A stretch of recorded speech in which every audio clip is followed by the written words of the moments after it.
अस्सलाम वालेकुम व्यूवर्स, आज मैं आप लोगों के लिए ब्लैक पेपर मैक्रोनी की रेसिपी लेकर आई हूँ। इसे बनाना बेहद आसान है, मुश्किल से 5 मिनट में तैयार हो जाती है और बच्चों को तो ये बहुत पसंद आएगी क्योंकि इसमें मैंने कोई वेजिटेबल ऐड नहीं की है। तो इस वीडियो को लास्ट तक ज़रूर देखिएगा। अगर आप मेरे चैनल पर नए हैं तो मेरे चैनल को सब्सक्राइब करें, साथ साथ ऑल नोटिफिकेशन को क्लिक करें। इससे आने वाली मेरी हर नई वीडियो की नोटिफिकेशन आपको सबसे पहले मिलेगी। वीडियो अच्छी लगे तो लाइक एंड शेयर करना ना भूलें। तो चलिए ये रेसिपी स्टार्ट करते हैं। इसके लिए एक मैंने पैन ले लिया है, उसके अंदर ऐड किया है 3 टेबलस्पून कुकिंग ऑयल और फिर हम इसके अंदर प्याज ऐड कर देंगे। आधा कप के बराबर प्याज है, एक अदद ले ली थी डली मैंने दरमियाने साइज़ की, उसे बारीक बारीक काट लिया है। तो बस प्याज को फ्राई करेंगे ट्रांसपेरेंट होने तक। जब हल्की सी फ्राई हो जाएगी तब हम इसके अंदर जिंजर गार्लिक का पेस्ट ऐड करेंगे 1 टीस्पून के बराबर और इसको भी हल्का सा हम फ्राई कर लेंगे ताकि अच्छी सी एक खुशबू आ जाए। बहुत जल्दी तैयार होने वाली रेसिपी है, इसमें बहुत ज़्यादा टाइम नहीं लगता, बहुत क्विकली तैयार हो जाती है ये। तो इसके अंदर मैंने 1 कप बॉयल चिकन ऐड कर दी है, उसको मैंने मोटा मोटा श्रेड कर लिया था, आप लोग चाहें तो बारीक करके भी डाल सकते हैं।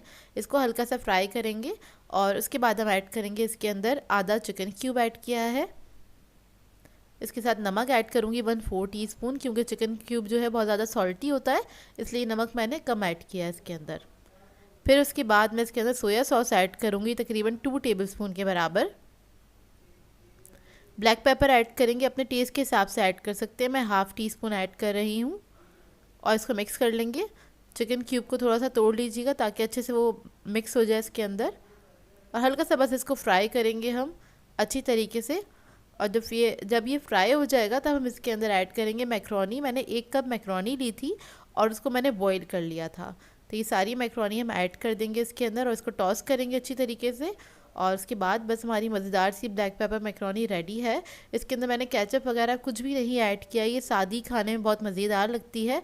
अगर आपके बच्चे खाना पसंद करते हैं तो आप लोग केचप वगैरह ऐड कर सकते हैं, तो आप अपनी मर्ज़ी के मुताबिक भी इसको बना सकते हैं क्योंकि बहुत सिंपल सी रेसिपी है ये। और ये मेरे बचपन की रेसिपी है, मैं बचपन से इसी तरह से बना के खा रही हूँ और आज भी बना के खाती हूँ। तो खैर ये लंच बॉक्स रेडी हो गया है, हमारा मैक्रोनी रेडी हो गई है। लंच बॉक्स तैयार कर लेते हैं। तो इसके साथ मैं सर्व कर रही हूँ जूस का 1 पैकेट और एक केक ले लिया है हमने, कप केक, वो रख देंगे। बच्चों को लंच के अलावा कोई भी चीज़ आप सर्व करें, बिस्किट्स हो गए, कप केक वगैरह हो गए, तो आप पैकेट के अंदर ही सर्व किया करें क्योंकि कभी कभी बच्चे खाते हैं, कभी कभी नहीं भी खाते हैं वो, और फिर उससे क्या कहते हैं वो मैस हो जाता है लंच बॉक्स के अंदर। तो देखिए बस सारी मैक्रोनी मैंने इसके अंदर ऐड कर दी है, सारी नहीं ऐड की है, सिर्फ 1 प्लेट के बराबर ही ऐड करी है। इसके अंदर एक फोक रख दीजिएगा और ये हमारा मज़ेदार सा लंच बॉक्स रेडी है। सो व्यूवर्स, अगर आप लोगों को मेरी रेसिपीज़ अच्छी लगती हैं तो मेरे चैनल को सब्सक्राइब करें, लाइक करें, कमेंट ज़रूर किया करें, शेयर भी ज़रूर किया करें अपने फ्रेंड्स के साथ, फैमिली के साथ। तो मुझे अपनी दुआ में याद रखिएगा। अल्लाह हाफ़िज़।